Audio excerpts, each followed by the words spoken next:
ಎಲ್ರಿಗೂ ನಮಸ್ಕಾರ. ಸೊ ಇನ್ನು 11ನೇ ದಿನ ಇದೆ 2025 ಮುಗಿಲಿಕ್ಕೆ. ಇವತ್ತಿನ ಟಾಸ್ಕ್ ಏನಪ್ಪ ಅಂತಂದರೆ 2025ರಲ್ಲಿ ನಿಮಗೆ ಯಾವಾಗ ಮನಸ್ಸಿಗೆ ಬೇಜಾರಾಗೋಂಥ ಸಿಚುವೇಶನ್ಸ್ ಬಂತು ಅಂತ ಅಟ್ಲೀಸ್ಟ್ 11 ಸಿಚುವೇಶನ್ಸ್ ನೀವು ಬರೀರಿ, ಎಲ್ಲಿ ನಿಮಗೆ ಮನಸ್ಸಿಗೆ ಭಾಳ ಬೇಜಾರಾಯಿತು ಅಂತ.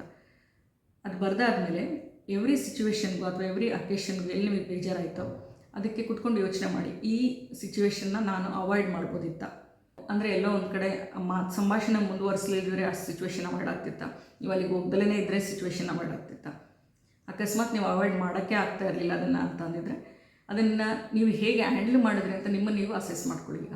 ಈಗ ನೀವು ಆ ಸಿಚುವೇಶನಿಂದ ದೂರ ಬಂದಿದ್ರಾ, ಹೊರಗೆ ಬಂದಿದ್ರಾ, ಸೊ ನೀವು ಅದನ್ನು ಹೇಗೆ ಹ್ಯಾಂಡಲ್ ಮಾಡಿದ್ರಿ ಅಂತ ಕರೆಕ್ಟಾಗಿ ನೀವು ಜಡ್ಜ್ ಮಾಡ್ಬೋದು. ಈಗ ಒಂದು 0 to 10 ಸ್ಕೇಲ್ ತೊಗೊಂಡ್ರೆ ಆ ಸಿಚುವೇಶನ್ ನೀವು ಹೇಗೆ ಹ್ಯಾಂಡಲ್ ಮಾಡಿದ್ರಿ, 0 ಕೊಡಿ, ಆ್ಯಂಡ್ ಬೆಟರ್ ವೇಲಿ ನೀವು ಚೆನ್ನಾಗಿ ಹ್ಯಾಂಡಲ್ ಮಾಡಿದ್ದೀರ ಅನ್ನಿಸಿದ್ರೆ 10 ಕೊಡಿ.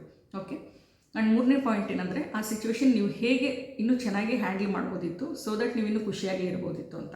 3 ಪಾಯಿಂಟ್ನ ಎವ್ರಿ ಅಕೇಶನ್ಗೆ ಕುತ್ಕೊಂಡು ಯೋಚನೆ ಮಾಡಿ ಅನಲೈಸ್ ಮಾಡಿ ಒಂದು ಬುಕ್ಕಲ್ಲಿ ಬರೀರಿ. ಇನ್ನು 2026ಕ್ಕೆ ಏನಪ್ಪ ಟಾಸ್ಕ್ ಅಂತ ಅಂದರೆ, ಒಂದು ತಿಂಗಳಲ್ಲಿ ಮಿನಿಮಮ್ ನಾವು 11 ಈ ಥರ ಮೆಂಟಲಿ ಟ್ರಾಮಾ ಮಾಡೋ ಅಂಥ ಸಿಚುವೇಶನ್ಸ್ನ ಅವಾಯ್ಡ್ ಮಾಡಬೇಕು. ಅಂದರೆ ನಮ್ಮ ಮನಸ್ಸಿಗೆ ಬೇಜಾರಾಗೋಂಥ ಸಿಚುವೇಶನ್ಸ್ನ ನಾವು ಅವಾಯ್ಡ್ ಮಾಡಬೇಕು, ಅದರಿಂದ ದೂರ ಇರಬೇಕು. ಒಂದು ಬುಕ್ಕಲ್ಲಿ ಅದು ನೀವು ಬರಿತಾ ಹೋಗಬೇಕು. ಅಥವಾ ನೀವು ಆ ಸಿಚುವೇಶನ್ ಅವಾಯ್ಡ್ ಮಾಡೋಕ್ಕೆ ಆಗಲಿಲ್ಲ ಅಂತ ಅಂದರೆ, ಆ ಸಿಚುವೇಶನಿಗೆ ಬೀಳಲೇಬೇಕಾದಂಥ ಪರಿಸ್ಥಿತಿ ಬಂದರೆ ಅದನ್ನು ಹೇಗೆ ನೀವು ನಿಭಾಯಿಸಿದ್ರಿ, ಸೊ ದಟ್ ಅದರಿಂದ ಖುಷಿಯಾಗಿದ್ದೀರಾ ಕೊನೆಗೆ ಅನ್ನೋದನ್ನು 2026ರ ಡೈರಿಯಲ್ಲಿ ಎಂಟರ್ ಆಗ್ತಾ ಹೋಗಬೇಕು.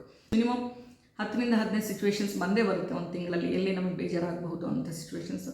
ಸೊ ಅದನ್ನು ಬರೆದು ಒಂದೊಂದು ತಿಂಗಳಿಗೂ ನಮ್ಮನ್ನು ನಾವು ಇಂಪ್ರೂವ್ಮೆಂಟ್ ನೋಡ್ತಾ ಹೋಗ್ಬೋದು. ಸೊ ಈ ಟಾಸ್ಕ್ ಎಲ್ಲರಿಗೂ ಹೆಲ್ಪ್ ಆಗುತ್ತೆ ಅಂದ್ಕೋತೀನಿ. Thank you.